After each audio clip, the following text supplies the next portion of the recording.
Di dunia One Piece ada buah iblis Mythical Zoan model Buddha, Nagasei Ryu, Kyuubi hingga Yamata no Orochi yang kita semua tahu pasti kalau sosok-sosok mitologi tersebut terinspirasi dari mitologi di dunia nyata. Tapi bagaimana dengan Sun God Nika?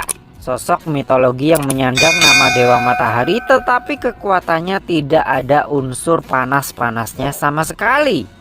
Seisi Google sudah saya obok-obok, tetapi tetap saja saya tidak bisa menemukan sosok mitologi yang nama dan kekuatannya cocok seperti gambaran Sun God Nika ini.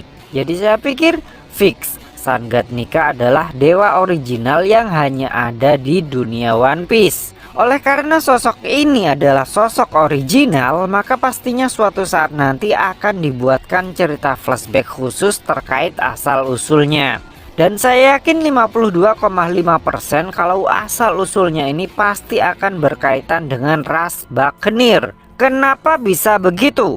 Sejauh cerita berjalan, hanya ras Buccaneer lah yang diketahui masih percaya 100% kalau suatu saat nanti Sun God Nika pasti akan datang. Dimulai dari ayahnya Kuma, ras Buccaneer paling lawas yang sudah muncul di dalam cerita, yang masih hafal betul dengan pose superhero-nya Nika hingga soundtracknya. Kepercayaan yang dia anut ini kemudian diwariskan kepada Kuma, yang kemudian mewariskannya lagi kepada Bonnie sebelum keturunan terakhir ras Buccaneer tersebut dihapus kesadarannya. Saya curiga kepercayaan tentang Nika yang menyebar secara underground di kalangan para tahanan dan budak pemerintah selama berabad-abad juga merupakan buah dari kepercayaan yang terus-terusan diceritakan oleh para tahanan atau budak dari keturunan ras Buccaneer, termasuk dia yang mendongengkannya kepada Huiswu yang ironisnya sempat dipenjara gara-gara gagal menjaga buah iblis yang dia tidak tahu kalau itu adalah buah iblis Hito-Hitonomi model Sun God Nika.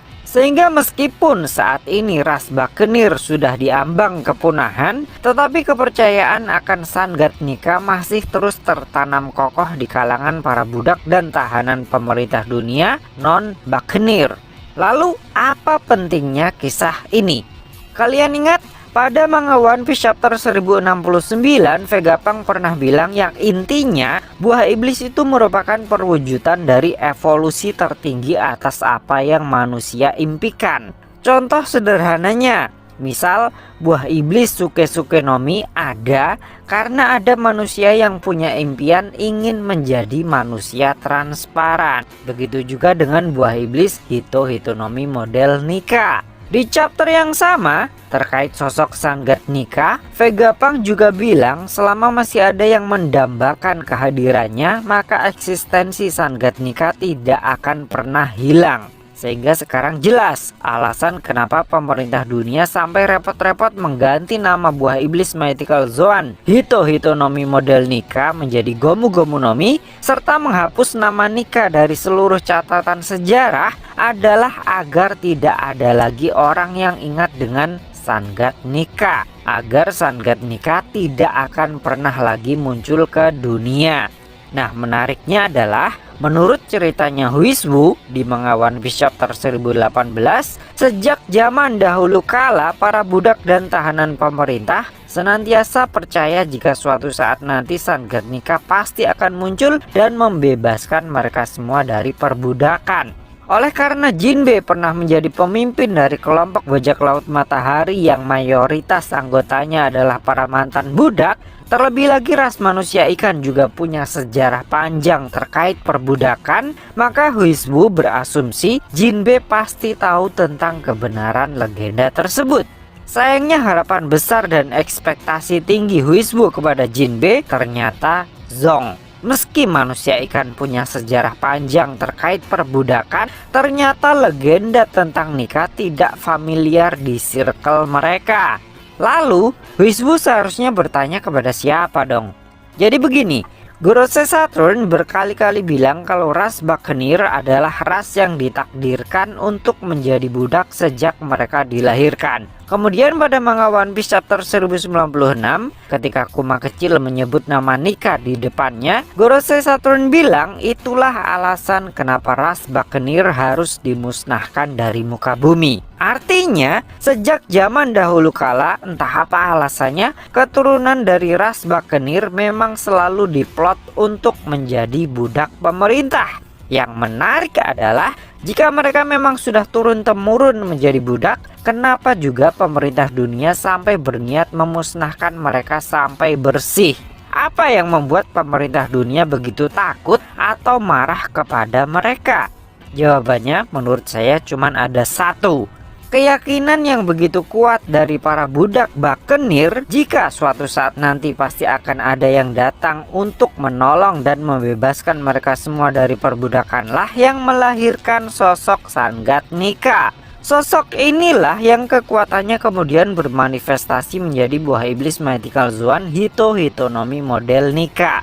Dengan lahirnya sosok Sangat Nika, perlawanan memperjuangkan perubahan tata kelola dunia dimulai. Namun sayangnya 800 tahunan yang lalu, perlawanan yang dipelopori oleh Nika berhasil dipadamkan.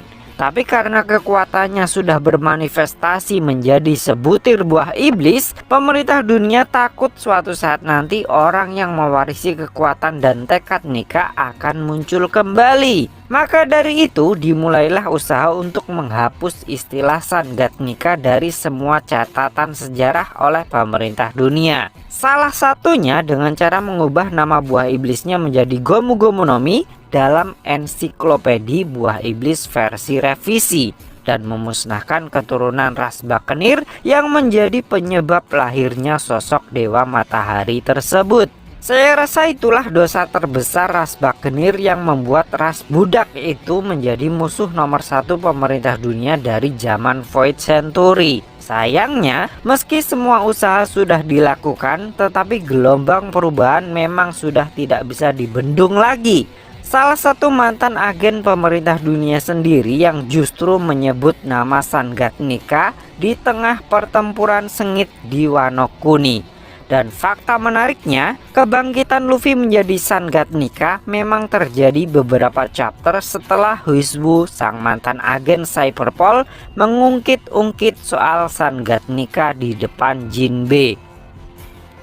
So, piye menurutmu cah? Terima kasih sudah mampir ke channel kami. Jangan lupa like, share, dan subscribe jika menurut kalian video-video kami cukup menarik untuk ditonton. Sampai ketemu lagi dalam video kami yang berikutnya, and matur nuwun.